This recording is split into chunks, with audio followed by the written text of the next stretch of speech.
juga di Rantau Prapat, dan akhirnya sekarang kita ada di Medan dengan tujuan sebenarnya mau ke Banda Aceh. Tetapi berjalannya waktu, kemarin malam kita dengar ada gempa ya di daerah Tarutung, sehingga kami ada niat untuk ke sana. Namun ketika nanti kita khotbah di tempat-tempat pengungsian, kita mau kasih apa, itu juga ada dalam pikiran saya. Masa setelah khotbah sudah selesai begitu saja? Ya minimal ada air mineral lah dikasih sama kue begitu ya. Tapi kita doakanlah ya, banyaklah orang-orang yang pasti terbeban, khususnya di metanoia ini. Saudara, bangun pagi tadi saya itu WA ke seseorang, tetapi munculnya ada TikTok setelah WA tadi. TikTok di situ ucapan-ucapan Pak Stephen Tong ini yang menurut saya tidak berguna, tidak membangun bagi kerohanian. Paulus bilang 1 Korintus 10 ayat 23, semuanya boleh-boleh asal berguna, semua boleh-boleh asal membangun. Jadi nggak apa-apa kalau ucapannya itu berguna dan membangun bagi kerohanian, tapi ini nyatanya tidak berguna, tidak membangun bagi kerohanian. Saudara mungkin sudah tidak sabar untuk menunggu ya apa yang diucapkan oleh Pak Stephen Tong ini. Mari kita saksikan bersama-sama. Inilah videonya. Mengapa gereja-gereja banyak gembar-gembor mereka mempunyai Roh Kudus? Tafsiran kitab suci ngawur sekali. Mengapa tidak pentingkan khotbah? Tidak pentingkan pengertian firman. Yang dipentingkan ada puji-pujian. Bedanya pujian sama dengar khotbah itu apa? Waktu khotbah kita dengar Tuhan. Waktu puji-pujian Tuhan dengar kita. Sekarang banyak gereja mau bicara, nyanyi, teriak supaya Tuhan dengar dia sampai 1 jam lebih. Saya dengan kritik tajam berkata kepadamu, ini tipuan setan supaya engkau tidak pernah mengerti dengan jelas firman Tuhan. Nah, apakah itu ucapan-ucapan yang berguna dan membangun? Dia katakan gereja sekarang lebih banyak itu memuji-muji, menyembah, sehingga firman Tuhan itu dikatakannya sangat kurang, dan mereka itu hanya sukanya memuji, menyembah Tuhan dalam pujian-pujian yang sangat luar biasa. Saya tahu framingnya ini kemana, saya ngerti. Ini khususnya ke gereja karismatik ya. Saya ngerti betul. Kalau dia mau ketemu saya empat mata, jujur ngomong, karena sudah pernah saya temuin dia nggak mau ya. Jadi saya katakan ini kata-kata seperti tidak berguna, tidak membangun bagi keimanan kita. Karena di situ dikatakannya lanjutannya tadi, kalau Anda dengar baik-baik, di situ dikatakan kalau puji-pujian itu hanya suara teriakan kita biar didengar Tuhan. Sedangkan firman Tuhan itu Tuhan yang ngomong, kita dengar. Jadi orang ini sekarang katanya hanya teriak-teriak, memuji-muji, menyembah biar Tuhan dengar. Tapi bukannya firman Tuhan yang didengar. Gereja-gereja seperti ini sesat gitu kata dia. Gereja-gereja seperti ini salah, keliru. Ini kan menurut saya, ini kan omongan-omongan yang gak benar. Dan pemahaman seperti Stephen Tong ini juga gak benar. Kenapa saya bilang gak benar?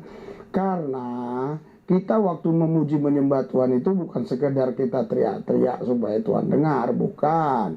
Kita memuji menyembah Tuhan itu, Tuhan juga menikmati pujian penyembahan kita. Kita juga menikmati Tuhan, jangan salah, jangan keliru. Karena Alkitab bilang di Mazmur, Tuhan bertakhta di atas puji-pujian. Begitu ya. Jadi kalau ada orang memuji menyembah Tuhan dengan cara yang berbeda dengan yang dilakukan oleh Pak Stephen Tong tidak boleh iri, tidak boleh. Biarin mereka memuji menyembah Tuhan seperti itu, kan sama-sama memuji menyembah Tuhan Yesus.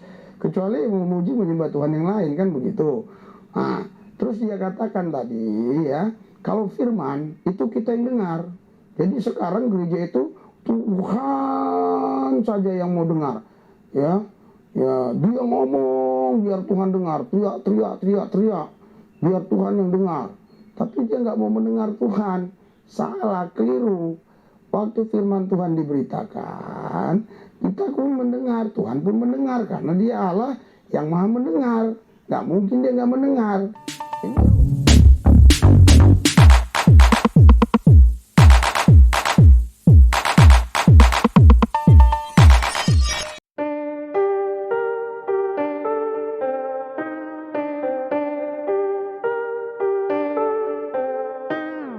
Assalamualaikum warahmatullahi wabarakatuh. Berjumpa kembali di channel Cendekia Muslim. Teman-teman sekalian, itu tadi kritik tajam dari Rizul Lubis ya, merespon perkataan dari pendeta Stephen Tong ya. Pendeta Stephen Tong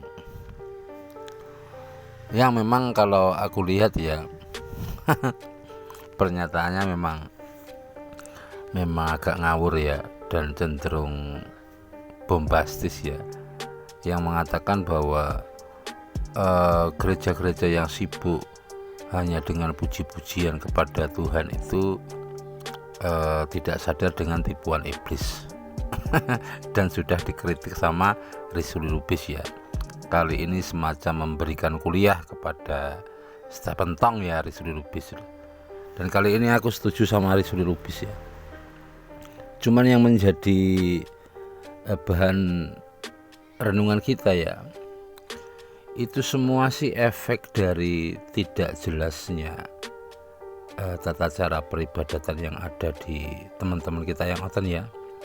Ketika mereka ke gereja gitu, tata cara ibadahnya itu yang bagaimana, itu yang yang nggak jelas, nggak ada satu aturan bakunya ya.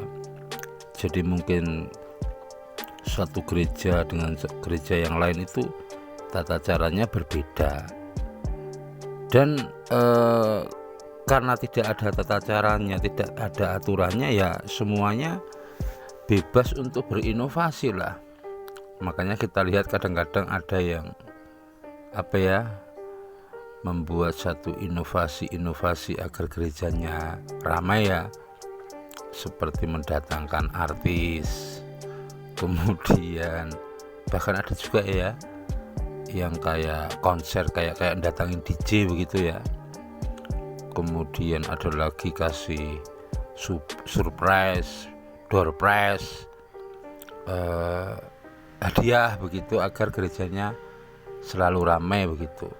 Dan masih banyak inovasi-inovasi yang lain. Berbeda dengan ajaran agama Islam. Ketika umat Islam datang ke masjid melaksanakan peribadatannya, itu mereka jelas tata caranya ada begitu. Ibadah mahdhah seperti sholat 5 waktu, sholat Jumat, sholat 2 hari raya, Idul Fitri dan Idul Adha, dan ibadah-ibadah yang lain itu tata caranya jelas begitu. Ibadah-ibadah yang mahdhah, dan tata cara itu tidak bisa diinovasi dengan kreativitas manusia ya.